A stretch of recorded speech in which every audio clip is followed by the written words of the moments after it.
Pour ne rien manquer, abonnez-vous maintenant. Sud Radio André Berkoff. Ça balance pas mal. Berkoff dans tous ses états, ça balance pas mal sur Sud Radio. Terrible, terrible. Oui, c'est la chanson d'Yves Montand de Francis Lemarque, quand un soldat. Et on a l'impression que cette guerre en Ukraine, on a l'impression qu'elle ne s'arrêtera que jusqu'au dernier Ukrainien. C'est terrifiant. Tous les jours, des massacres, des morts, des milliers de morts. Et on a l'impression que ça ne s'arrête pas parce que, je ne sais pas, personne n'a envie que ça s'arrête. Ou on se dit, mais attendez, il y a quand même... Personne ne pense aux négociations. On dit on donne 1 milliard par-ci, 10 milliards par-là, l'OTAN, Poutine qui dit, bah écoutez, aujourd'hui c'est l'OTAN et l'Europe, on veut tuer l'Europe, etc. Alors, François Martin, bonjour. Bonjour André. Alors François Martin, vous avez écrit un livre remarquable. Merci. Que je conseille, L'Ukraine, un basculement du monde, aux éditions Jean-Cyril Godefroy. C'est ça. Vous êtes géostratège, vous êtes le groupement professionnel HEC Géostratégie et HEC Globalisation, c'est bien ça. Mais je voudrais en quelques mots, enfin en quelques phrases, François Martin, qu'est-ce qui se passe? On nous avait annoncé une contre-offensive, elle a eu lieu, mais apparemment c'est une espèce de jeu de massacre ou de, je ne sais pas comment on peut appeler ça, ou de tir au pigeon, si l'expression n'allait pas du tout là, dans ce contexte. Mais qu'est-ce qui se passe? On voit les chars français arriver, tous les chars, les léopards, etc. Et puis, ils se font détruire au fur et à mesure. Alors, il y avait une vidéo qui circulait sur Internet hier, où on est allé voir du côté russe. Et alors on interrogeait un soldat russe qui disait, mais vous nous prenez vraiment pour des imbéciles pour penser que on s'est pas préparé alors que ça fait 6 mois qu'on attend cette contre-offensive. Donc je dirais que déjà, la première chose, comme dit Tadei, c'est d'être capable de penser contre soi-même. C'est ce qu'on n'est pas capable de faire. On se demande jamais quelles sont nos propres erreurs dans nos médias, et on se demande jamais quelles sont les qualités des Russes. Alors on peut pas gagner déjà. Ça, c'est la première chose. Il y a un problème systématiquement. Ouais. Systématiquement, on dit, on va faire une contre-offensive. Mais alors attends, qu'est-ce qu'ils ont fait en face? Faut peut-être se poser la question. On voit jamais ça. Alors, les Russes le savent parfaitement. Les Russes sont prêts depuis longtemps. Nous, on intègre des matériels. Enfin, nous, l'Occident intègre des matériels nouveaux que les types savent pas utiliser. Pour construire une armée digne de ce nom, il faut agréger les chars, les drones, les avions, tout ensemble. Et c'est surtout la connectique qui est difficile, et l'habitude de travailler ensemble. Alors, on livre des chars, et puis on livre d'autres choses, et puis on livre ci, on livre ça. On a regardé que depuis des semaines, les Russes ont tapé systématiquement les arrières. Il y a une grosse bataille de l'arrière dont on n'a pas parlé. Le problème, c'est qu'on ne voit pas détruire les arrières des Russes, parce que les Russes ont les meilleures défenses anti-aériennes du monde. Mais ils ont tapé les munitions anglaises à sous-munitions, etc. Ouais. Ils ont tapé... Dès qu'on fait une contre-offensive, il faut regrouper des armes. Donc les Russes ont tapé tout ça. Donc ils ont déjà dévitalisé pratiquement une bonne partie de l'armée ukrainienne. Bien sûr. Alors, du côté ukrainien, ils ont absolument besoin c'est le Moloch médiatique qui oblige à toujours faire quelque chose pour avoir l'air de montrer qu'on existe. C'est pour ça qu'ils ont annoncé la contre-offensive des mots. On n'annonce pas une contre-offensive. Bien sûr. On l'a fait. Enfin, bien sûr, c'est pour ça. C'est pour ça, absolument, c'est pour ça. C'est le Moloch médiatique. Vous dites tout ça, c'est pour la communication. C'est pour la communication. Et pour avoir des subventions. Pour avoir des subsides, parce que, comme je le montre dans mon livre, il y a une grosse partie de détournement d'argent, de matériel, y compris chez les Américains d'ailleurs, où il y a énormément de gens qui gagnent de l'argent là-dessus. La guerre, je rappelle que la guerre est, pour 95% des gens, c'est l'horreur absolue, mais pour quelques personnes, c'est le paradis absolu, parce que c'est le règne de l'arbitraire absolu. On peut tuer qui on veut, on peut excroquer qui on veut, on a le monopole de l'entrée des ports pour ces produits qu'on va vendre à 1000%. Moi j'ai vu ça en Angola, on vendait à 1000, 10 000% le riz, les produits de première nécessité. Donc c'est la meilleure façon de faire fortune.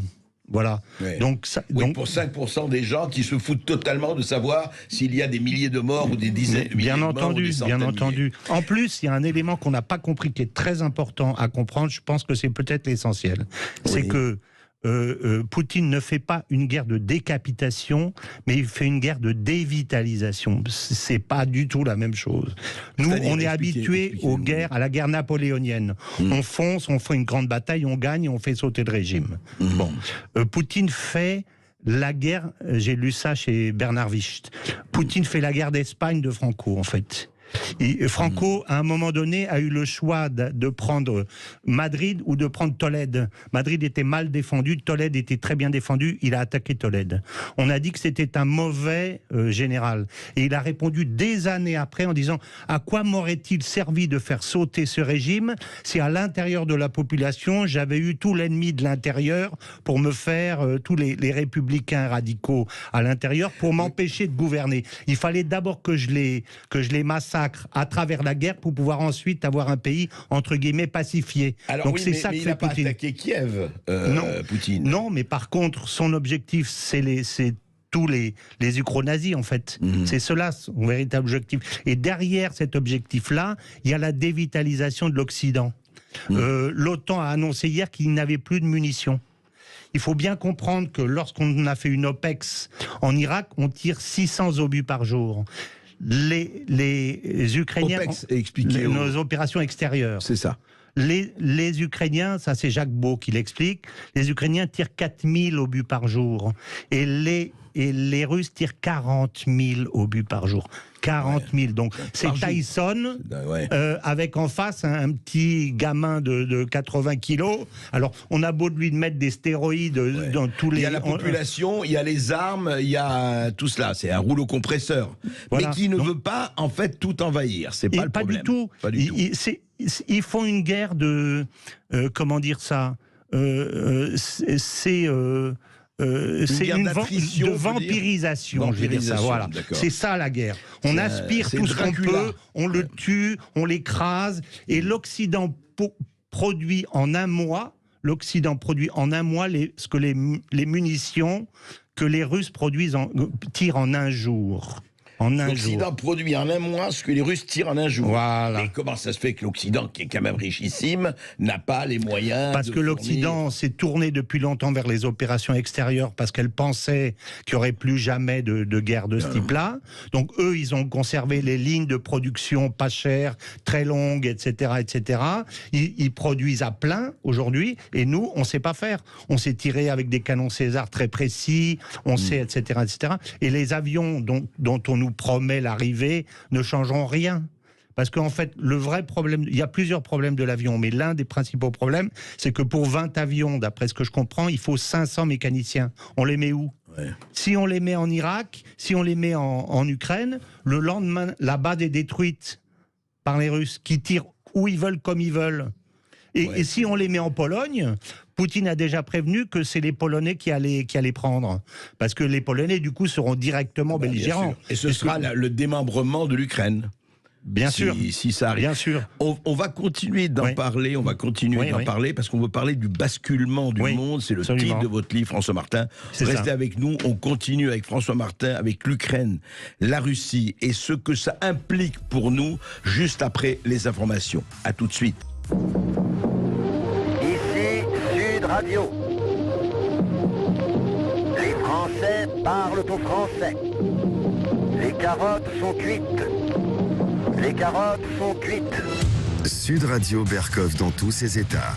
Et en fait, où en sommes-nous de ce basculement du monde? On a commencé à parler justement de cette guerre de dévitalisation menée par Poutine et cette guerre un peu tous azimuts. Comment réagit l'Occident? François Martin, vous êtes président du groupement professionnel HEC Géostratégie et vous avez écrit un livre tout à fait remarquable, L'Ukraine, un basculement du monde, aux éditions Jean-Cyril Godefroy. Alors François Martin, c'est quoi ce basculement du monde qui se passe sous nos yeux? Alors comment en fait, on peut le résumer? Il s'est passé depuis longtemps, mais simplement on l'a pas vu. Et la guerre d'Ukraine a donné à la fois une accélération et je dirais une ouverture du regard pour ceux qui voulaient bien voir. Et à mon avis, le moment vraiment tectonique, c'est au moment où on a demandé à l'ensemble des pays de la communauté internationale de condamner l'Ukraine et de donner la Russie et de sanctionner. D'abord, ils n'ont pas condamné, semble-t-il. Moi, j'ai dit condamné, mais un de mes lecteurs m'a corrigé en disant qu'on a déploré. C'est déjà très différent. On déplore, c'est pas condamné. Et surtout, quand les Occidentaux ont décidé de voter les sanctions, 80% des pays du monde ont dit, finalement, nous, non. Donc on part tout droit. Nous on part tout droit. Le chef part devant avec la pique et il y a les 150 types derrière qui disent on y va, suce à l'ennemi. Il se retourne, il y a 10 types derrière et les autres ils disent finalement nous on n'y va pas. Ouais. Donc je pense que Poutine a gagné la guerre à ce moment-là.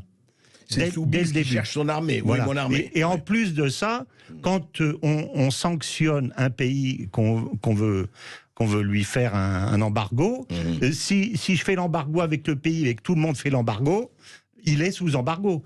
Mais si je lui fais l'embargo et que personne n'y va sauf moi, c'est moi qui suis sous embargo en fait. Donc en fait, c'est ce qui s'est passé. On s'est mis sous embargo nous-mêmes en fait. Voilà, c'est ça le système. Alors, et en quoi ça alors? Qu'est-ce qui a basculé? Parce que on a vu effectivement ce monde multipolaire apparaître, qui était déjà là. Mais enfin, les BRICS et tout ça. Ce qui est basculé, c'est énorme. C'est-à-dire que, par exemple, l'ensemble des pays africains étaient depuis toujours, moi je connais très bien l'Afrique, j'y suis né, j'y ai vécu, etc. C'était le paillasson de l'Occident. On allait leur dire maintenant vous votez comme ça à l'ONU parce que sinon vous n'avez pas vos subventions. Et là les Africains disent c'est votre affaire, c'est pas la nôtre. Énorme. MBS, Mohamed Ben Salman, qui vient d'être reçu, à qui on disait espèce de salopard, tu découpes tes opposants en rondelles, etc. Il reçoit Biden qui vient lui demander d'augmenter les quotas de pétrole. Et il dit non seulement, c'est même pas lui qui lui répond, c'est son ministre des Affaires étrangères, qui est son frère, qui dit nous déciderons en fonction de nos propres intérêts. Ça veut dire va te faire cuire un œuf en arabe avec l'accent. Alors que l'Arabie Saoudite et les États-Unis, enfin, c'est le pacte du Quincy qui est brisé. Et vous dites énorme. Et c'est dans le monde entier, c'est un peu ça en ce moment. Alors, bien sûr, c'est ça. Et derrière cet abandon du pacte du Quincy, il y a un phénomène qui est gigantesque, c'est la décision des Saoudiens de se faire payer en yuan leur pétrole. Parce que en fait, le système américain qui consiste de post-Bretton Woods, qui consiste à supprimer il tient sur quoi? C'est d'être la monnaie du monde. C'est pas ça le plus important. Le plus important, c'est comment je la fais circuler. Oui, mais si je la fais circuler en disant vous, chers Européens, qui avez besoin de pétrole, vous allez payer votre pétrole en dollars. Ça veut dire moi je peux fabriquer tous les dollars que je veux. Vous êtes obligés de les prendre. Donc la dictature du dollar était complète jusqu'à il y a quelques mois. Les États-Unis viennent de perdre la maîtrise de leurs clients piégés. Et ça, pour un commerçant, quand on perd la maîtrise de son client piégé, c'est mortel. Parce que votre client peut vous dire attends, moi je ne veux plus acheter chez toi, je vais acheter chez l'autre. Jusqu'avant, c'est ce qui nous est arrivé en 89.